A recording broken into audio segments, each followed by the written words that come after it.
Dr. Bambang Norsena menjelaskan kenapa orang Yahudi trauma sekali dengan babi. Mari simak penjelasan berikut ini. Kenapa orang Yahudi itu kalau dengan babi kok trauma sekali? Tapi onta nggak masalah karena punya pengalaman sejarah pahit.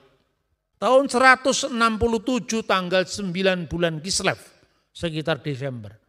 Bait suci mereka najiskan sama orang Yunani yang namanya Antiochus IV Epiphanes. Orang Yahudi dipaksa melanggar Sabat, lalu dipaksa untuk mencurahkan daging babi di atas patung Zeus yang dipasang di bait Allah. Itu penghinaan bagi mereka.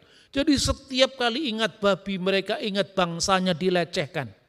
Ketika mereka membayangkan babi, mereka ingat peristiwa traumatis itu.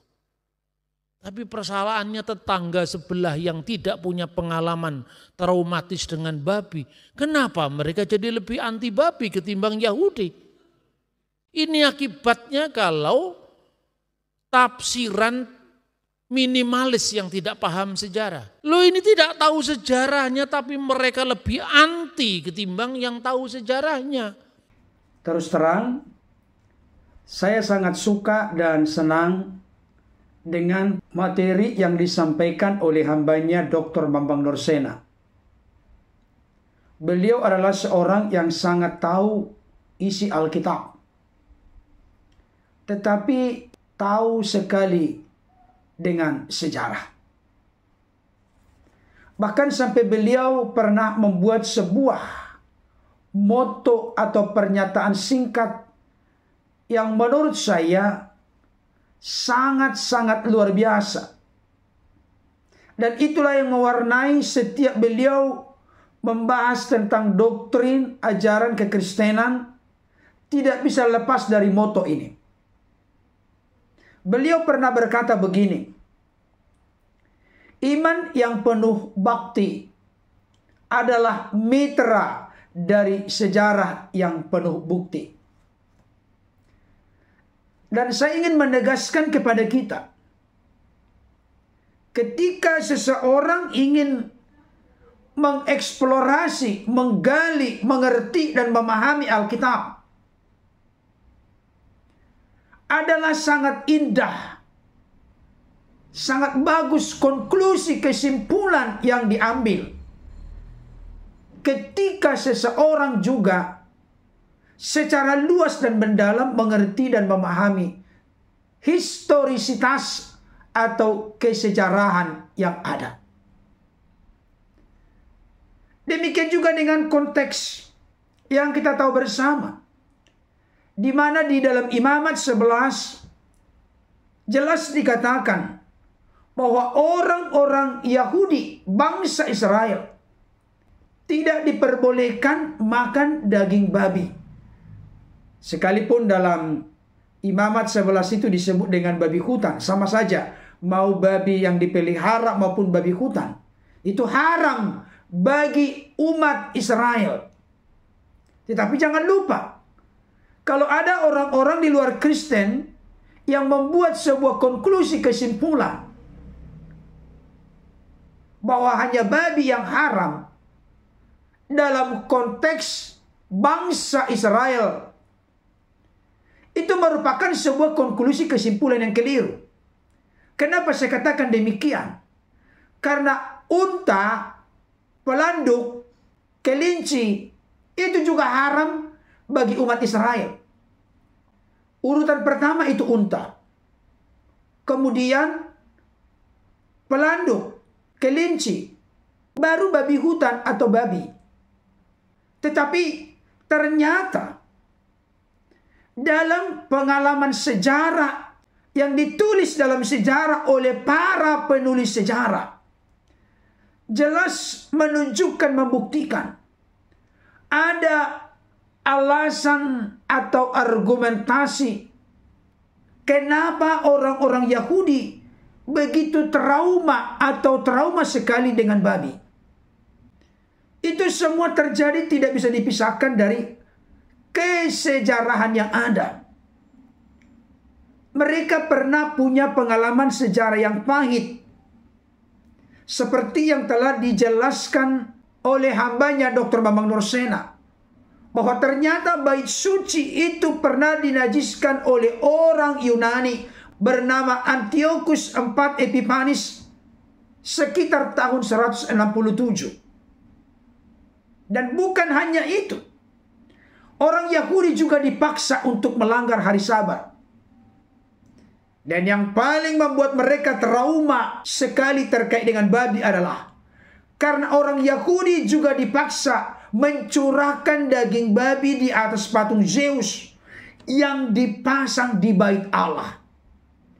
Kita tahu bersama Bapak Ibu Saudara, pusat ibadah, pusat penyembahan bangsa Israel itu ada di bait Allah yang di Yerusalem. Ternyata ada pernah dalam sejarah mereka diperlakukan sedemikian hina oleh orang Yunani bernama Antiochus IV Epiphanes. Setiap kali mereka mengingat peristiwa tersebut di mana bangsanya dilecehkan, maka trauma itu pun muncul. Saudara dikasih Tuhan, ada hal yang perlu untuk menjadi sorotan dan perhatian bagi kita. Kalau begitu, kenapa tetangga sebelah yang tidak punya pengalaman traumatis dengan babi, mereka lebih anti babi ketimbang Yahudi? Hambanya Dr. Bambang Nursena memberikan jawaban. Oleh karena adanya tafsiran minimalis yang tidak paham sejarah. Jadi kepada saudara-saudaraku tetangga sebelah yang selalu memiliki pengertian pemahaman yang sempit, dangkal, dan miskin, silakan memiliki roh kerendahan hati untuk mendalami sejarah. Jangan sampai ngerocos terus mengambil konklusi kesimpulan, tetapi sebenarnya menunjukkan diri dari tetangga sebelah bahwa mereka sangat-sangat dangkal, sangat minim dalam memahami, mengerti, menggali, mengeksplorasi sejarah. Barangkali sama sekali tidak, hanya fokus kepada teks-teks yang ada, tanpa tahu apa yang menjadi background atau latar belakang daripada teks itu muncul. Nah, sekarang dalam konteks Kristen, bagaimana kita menyikapi tentang babi ini? Kita ini masuk dalam kelompok keturunan Nuh. Itu nanti bisa dibaca di dalam Kejadian pasal 9. Tetapi secara spesifik terkait dengan haram makan daging babi, itu difokuskan kepada bangsa Israel atau umat Israel. Tidak ada di antara orang-orang Kristen sekarang yang bisa menentukan dan memutuskan apakah memang orang-orang Kristen khususnya yang ada di Indonesia ini benar-benar secara lahiriah, secara darah itu berasal dari keturunan Abraham. Kalau secara iman, iya.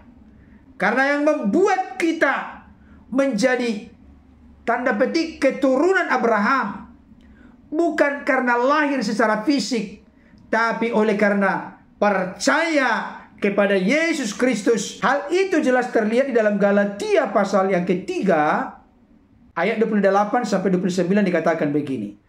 Dalam hal ini tidak ada orang Yahudi atau orang Yunani, tidak ada hamba atau orang merdeka, tidak ada laki-laki atau perempuan, karena kamu semua adalah satu di dalam Kristus Yesus. Dan jikalau kamu adalah milik Kristus, maka kamu juga adalah keturunan Abraham dan berhak menerima janji Allah.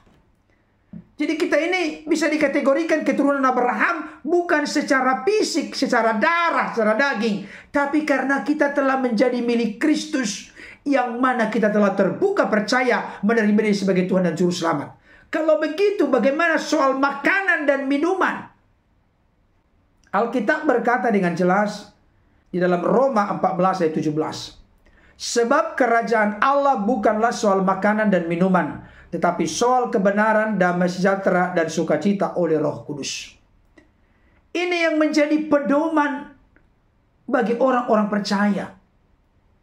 Seseorang itu tidak menjadi pulih statusnya yang berdosa oleh karena makanan dan minuman, oleh karena syariat, hukum-hukum, perbuatan baik, amal saleh, agama, ilmu pengetahuan, filsafat, dan lain sebagainya. Tapi status kita yang berdosa dipulihkan relasi hubungan kita dengan Allah Bapa oleh karena adanya karya korban penebusan Kristus.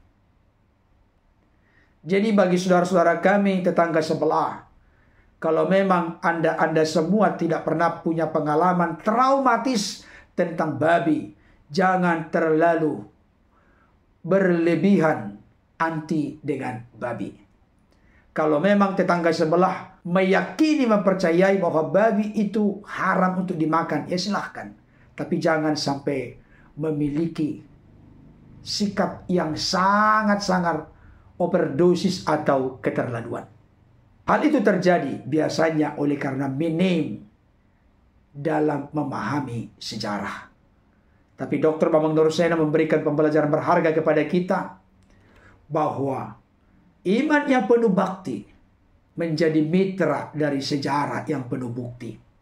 Saya mau tegaskan kepada kita, seseorang yang mendalami keyakinannya bukan hanya bertitik tolak dari teks-teks, tetapi mengerti teks-teks itu secara lebih luas dan mendalam dengan tahu apa yang menjadi latar belakang munculnya teks-teks itu dan bagaimana dalam proses perjalanan sejarah kehidupan itu perlu dimengerti dan dipahami. Saya tidak sedang mengatakan bahwa teks-teks kitab suci itu menjadi lebih rendah dari sejarah. Tidak. Tapi kadangkala kita bisa mengerti, memahami lebih luas dan mendalam akan isi teks itu ketika kita tahu dan mendekatinya secara historis, secara akar kata Ibrani, Yunani, Aramiknya, dan juga adat istiadat atau budaya yang sedang berkembang dalam konteks ayat tersebut muncul.